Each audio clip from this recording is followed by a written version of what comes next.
Shalom adik-adik, selamat hari Minggu. Siapa yang bersuka cita hari ini angkat tangannya? Bagus, kalau bersuka cita mana senyumnya? Nah, harus semangat ya sekolah minggunya, oke? Ketemu lagi sama Kak Susan Bornenggolan. Kita mau mulai sekolah minggu online. Sebelum mulai adik-adik, ayo bersaat teduh ya. Bersaat teduh dimulai.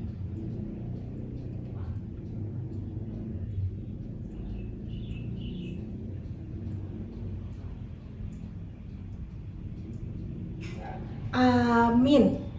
Adik-adik, sebelumnya Kak Susan mau terima kasih dulu sama yang minggu lalu udah kirim video sama foto ke grup kelasnya.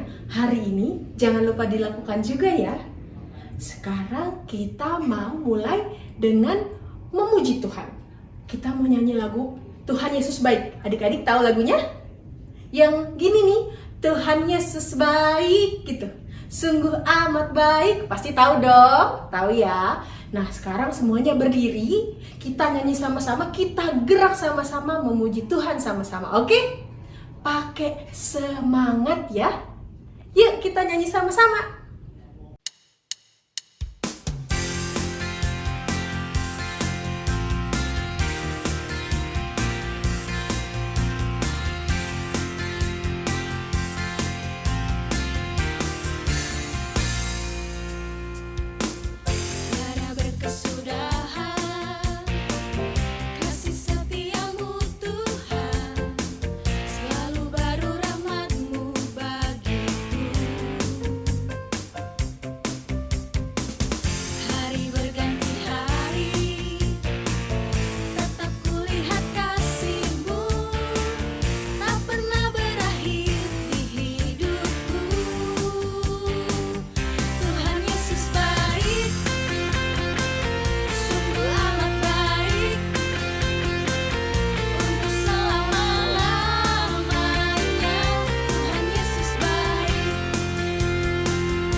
Shalom adik-adik yang dikasihi Tuhan. Selamat berjumpa kembali dalam ibadah online Sekolah Minggu HKBP Petukangan. Dan sebentar kita mau mendengar firman Tuhan, kita mempelajari firman Tuhan. Mari kita berdoa sejenak. Kita bersatu dalam doa. Bapa, di dalam nama Tuhan Yesus Kristus, Terima kasih untuk kasih-Mu, untuk pemeliharaan Tuhan, dan untuk kebaikan Tuhan sepanjang hidup kami. Tuhan, sebentar kami mau belajar firman Tuhan. Biarlah kami mendengar dan kami mempelajarinya dengan sukacita, dan kami boleh dikuatkan, dan kami boleh bersukacita karena firman Tuhan. Terima kasih Bapa, Roh-Mu yang menuntun kami, dalam nama Tuhan Yesus Kristus. Amin. Adik-adik yang kasih Tuhan, firman Tuhan untuk hari Minggu ini, minggu yang terakhir kita mau merayakan Paskah, dan kita mau mempersiapkan diri untuk menyambut hari kenaikan Tuhan Yesus Kristus ke surga, yaitu Minggu Rogate, yang mau mengajak kita untuk selalu berdoa. Firman Tuhan dari Matius 28 ayat 16 sampai 20. Demikian tertulis dalam Matius 28 ayat 16 sampai 20. Dan ke-11 murid itu berangkat ke Galilea, ke bukit yang telah ditunjukkan Yesus kepada mereka. Ketika melihat Dia, mereka menyembahnya, tetapi beberapa orang ragu-ragu. Yesus mendekati mereka dan berkata, "Kepadaku telah diberikan segala kuasa di sorga dan di bumi. Karena itu, jadikanlah semua bangsa muridku, dan baptislah mereka dalam nama Bapa dan Anak dan Roh Kudus. Dan ajarlah mereka melakukan segala sesuatu yang telah kuperintahkan kepadamu. Dan ketahuilah, Aku menyertai kamu senantiasa sampai kepada akhir zaman." Demikian tertulis dalam Matius 8 ayat 16 sampai 20. Adik-adik yang dikasihi Tuhan, setelah Tuhan Yesus bangkit dari kematian dan Dia menunjukkan diri bahwa Dia hidup, tidak mati. Dia sudah mati tapi Dia bangkit dan hidup. Dan Dia menunjukkan dirinya kepada semua muridnya selama 40 hari. Dan selama 40 hari itu, mereka yang tadinya murid Tuhan ketakutan. Karena apa? Melihat Tuhan Yesus disalibkan, mati. Sekarang mereka mulai bersemangat kembali. Oh, Tuhan Yesus sudah bangkit. Oh, Tuhan Yesus hidup. Oh, Tuhan Yesus menjadi Raja atas kita. Nah, tapi adik-adik dikasih Tuhan, Tuhan Yesus menampakkan diri hanya kepada murid-muridnya dan hanya kepada beberapa orang. Kalau Paulus mengatakan ada sekitar 500 orang yang melihat Yesus bangkit, melihat Yesus hidup kembali. Nah, tapi tidak semua masih percaya. Yang tahu ini memberitahu yang pada yang lain. Nah, suatu ketika Tuhan Yesus sudah 40 hari. Lalu sebelum 40 hari Tuhan Yesus mengatakan kita akan bertemu di suatu bukit di Galilea. Nah, murid-muridnya bertemu, datang ke sana untuk menjumpai Tuhan Yesus. Nah, banyak orang mengikuti murid Tuhan Yesus. Nah, begitu orang itu melihat Tuhan Yesus, beberapa orang yang kenal langsung menyembah Yesus. Tetapi dikatakan dia 17, ada beberapa orang yang ragu-ragu, masih ragu. Betulkah Dia? Tetapi mereka yang tidak ragu menyembah Tuhan. Adik-adik yang kasih Tuhan, Tuhan Yesus bangkit dan hidup. Jangan lagi ragu-ragu kita. Kita semua menjadi anak-anak Tuhan. Gak usah ragu untuk menyembah Tuhan Yesus. Tidak usah ragu untuk mendengar perkataan atau firman Tuhan Yesus. Tidak usah ragu lagi untuk memuji nama Tuhan Yesus. Nah, ketika itu Tuhan Yesus mendekati mereka. Tuhan Yesus berkata, "Segala kuasa di sorga dan di bumi sudah menjadi milik Tuhan." Artinya, semua kekuasaan itu ada milik Tuhan. Tuhan Yesus adalah Raja di atas segala raja. Dia adalah Tuhan di atas segala Tuhan. Dan dialah Tuhan. Dan dialah Allah. Kalau yang berkuasa di surga siapa? Ya berarti Dia Allah kita, Dia Tuhan kita. Siapa yang berkuasa di bumi ini? Banyak orang, ada raja, ada presiden. Tetapi yang paling berkuasa, dan semua mereka itu berkuasa karena Tuhan Yesus memberi kuasa kepada mereka. Adik-adik yang dikasih Tuhan, jangan takut menghadapi apapun. Misalnya takut kepada hantu kah, setan kah, atau apa? Tidak ada yang lebih berkuasa daripada Tuhan Yesus. Dan dikatakan di ayat 20 tadi bahwa Dia akan menyertai kita.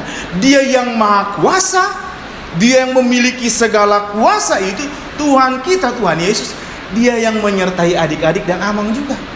Artinya apa? Kalau Tuhan beserta kita, Tuhan yang Maha Kuasa itu beserta kita, mengapa kita harus takut? Tetapi kita harus tetap memiliki rasa hormat, sopan santun. Itu penting.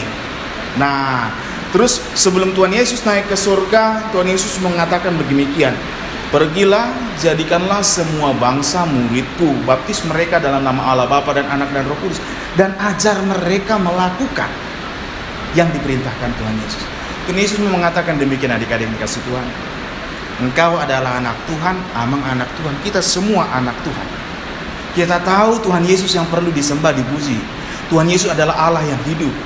Nah sekarang begini, untuk mengajar, menjadikan semua bangsa murid Tuhan Yesus, kita yang harus menjadi teladan. Menjadi teladan untuk mengajarkan kepada dunia melakukan perintah Tuhan. Artinya, engkau yang harus terlebih dahulu melakukan perintah Tuhan Yesus. Aman, kita semua orang-orang yang percaya, orang-orang Kristen harus menjadi teladan, menjadi contoh buat orang lain melakukan perintah Tuhan. Apa perintah Tuhan? Tuhan memerintahkan kepada kita untuk hidup di dalam kasih, mengasihi Tuhan dengan segala kekuatan, dengan akal budi, dengan segala sesuatu yang kita miliki. Dan ingat, ada perintah yang sama pentingnya dengan itu, yaitu mengasihi sesama. Kasihi sesamamu seperti engkau mengasihi diri. Orang akan mengenal bahwa kita menyembah Tuhan yang benar, yaitu Tuhan Yesus Kristus, Tuhan yang hidup, kalau kita mau mengasihi orang lain, mengasihi saudara kita. Dan itulah cara untuk mengajar, melakukan, supaya semua bangsa menjadi murid Kristus. Adik-adik yang dikasihi Tuhan, engkau adalah anak Tuhan. Tuhan mengasihimu dan akan menyertai engkau. Jangan jemu-jemu untuk berbuat baik, karena Tuhan menyertai engkau. Karena dengan perbuatanmu yang baik itu, engkau sedang mengajarkan semua orang untuk mematuhi perintah Tuhan. Dengan cara hidup kita, orang akan mengenal bahwa Yesus itu Tuhan. Selamat hari Minggu, mari kita berdoa. Bapa di sorga, terima kasih untuk kasih-Mu, firman-Mu. Berkatilah firman-Mu dan ingatkanlah kami, ajarkan kami untuk selalu melakukan kebaikan. Karena dengan demikian kami sedang mengajarkan orang lain untuk melakukan kehendak Tuhan. Dan terima kasih Tuhan, bahwa janji-Mu Engkau akan menyertai kami. Tuhan tidak akan pernah meninggalkan kami, karena Tuhan menyertai dan menjadi sahabat bagi kami, sahabat bagi anak-anak.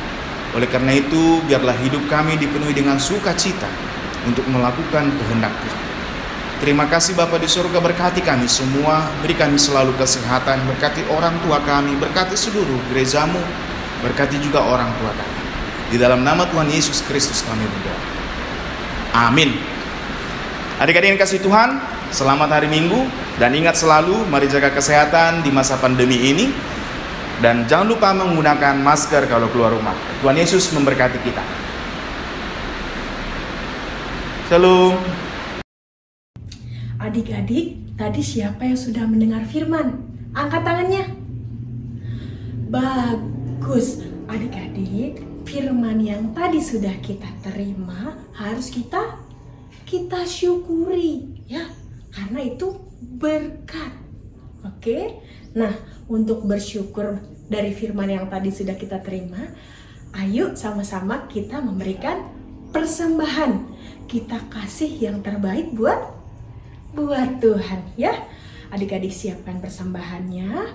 Kita beri persembahan sambil bernyanyi. Yuk, mari kita berikan yang terbaik.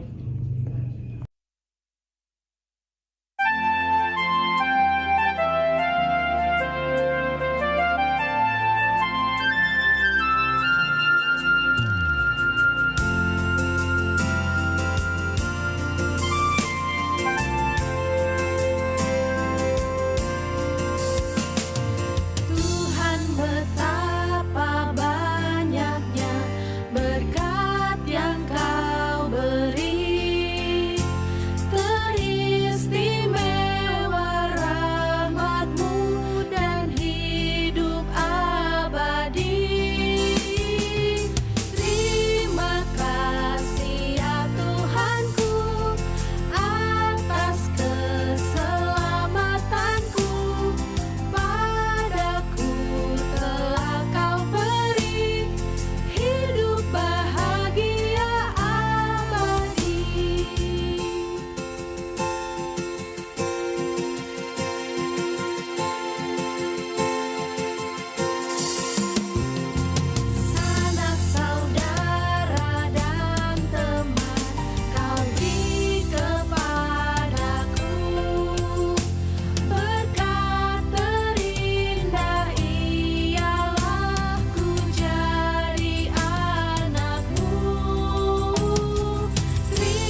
Shalom adik-adik, selamat hari Minggu. Jumpa lagi dengan Kameta di ibadah online sekolah minggu HKBP Petukangan. Apa kabarnya adik-adik yang ada di rumah? Kameta harap semuanya dalam keadaan sehat ya, dan tetap semangat mengikuti ibadah online sekolah minggu. Dan kita sama-sama berdoa ya adik-adik supaya pandemik ini cepat berakhir dan kita dapat berkumpul kembali mengikuti ibadah di gereja kita. Nah, adik-adik, sebelum kita dengar-dengaran firman Tuhan, Kameta mau mengajak adik-adik, mengundang adik-adik untuk mempersiapkan hati dan pikiran adik-adik, mengambil sikap yang terbaik karena kita mau menghadap kehadiran Tuhan.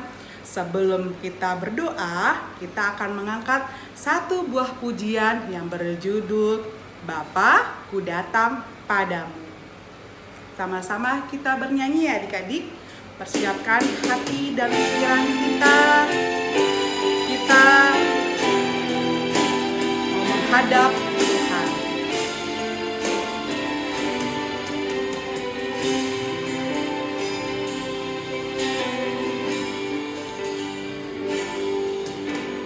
Bapakku datang padamu, naikkan ucapan syukur atas kasih anugerahmu yang indah setiap hari.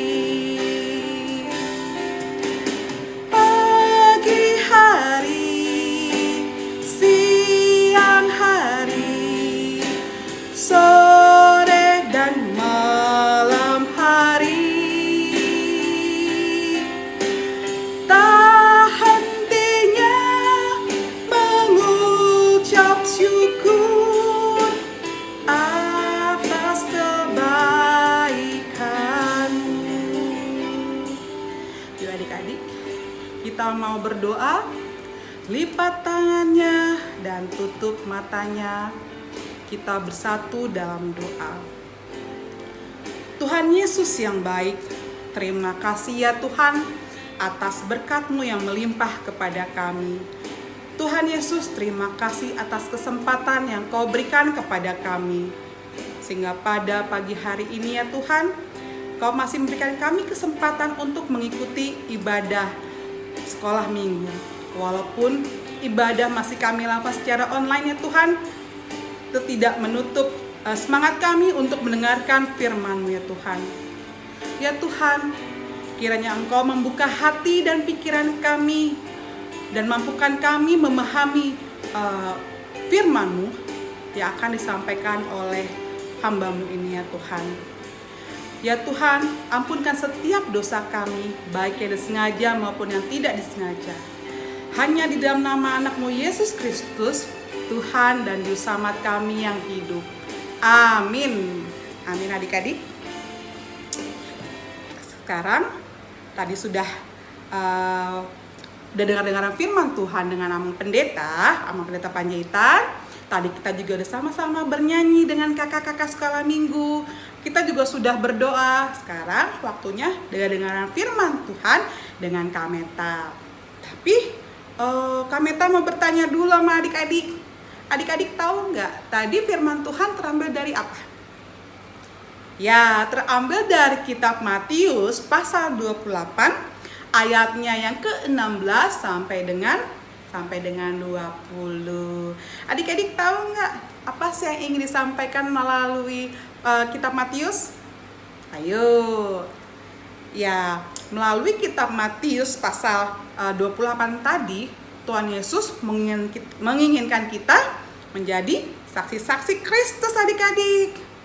Nah, Kameta mau bercerita adik-adik tentang seseorang yang dari jauh datang ke tanah Batak.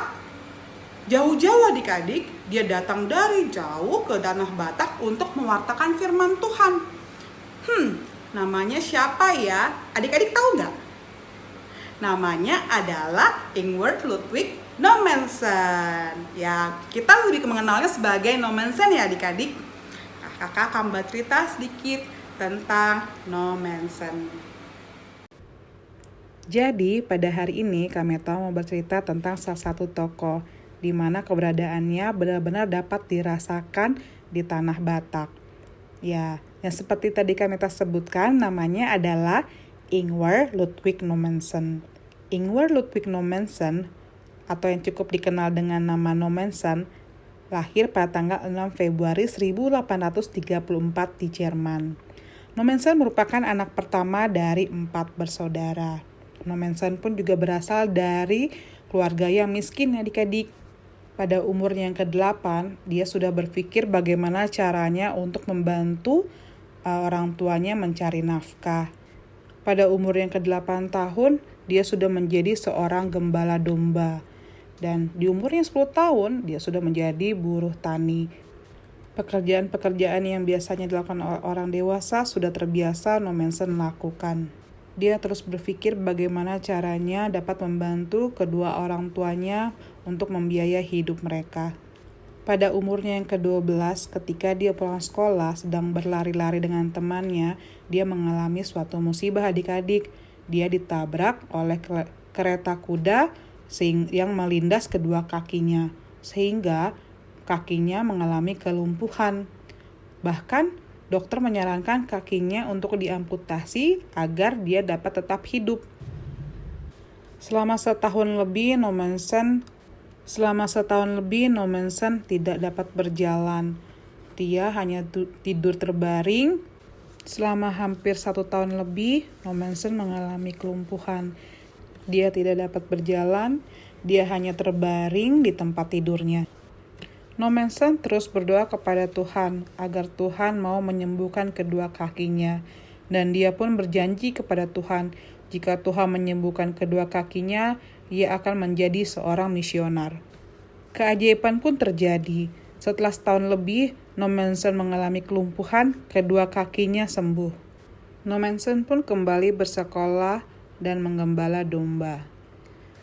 Setelah Nommensen menjadi dewasa, Nommensen teringat akan janjinya. Pada usianya ke-20 tahun, Nommensen pergi ke Barmen untuk melamar menjadi penginjil. Selama 4 tahun ia belajar di seminari Zending Lutheran di RMG. Sesudah ia lulus, ia kemudian ditabiskan menjadi pendeta pada tahun 1861.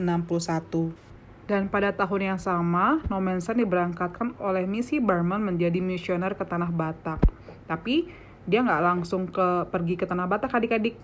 Selama 2 bulan sebelum dia berangkat ke Sumatera, Nommensen belajar bahasa dan budaya Batak terlebih dahulu adik-adik.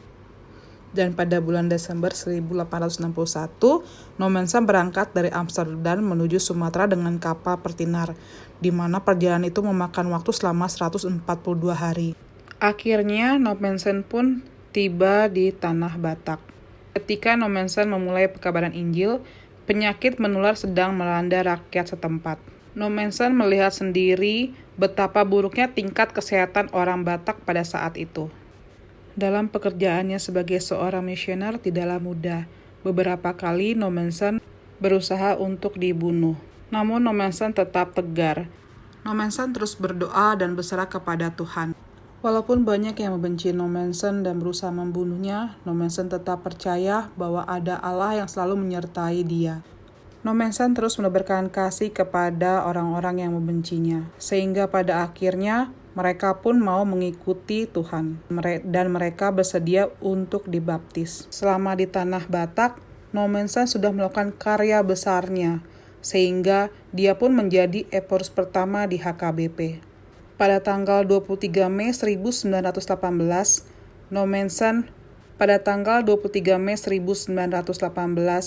Nommensen menutup matanya untuk selama-lamanya setelah berdoa, Tuhan, ke dalam tanganmu kuserahkan rohku.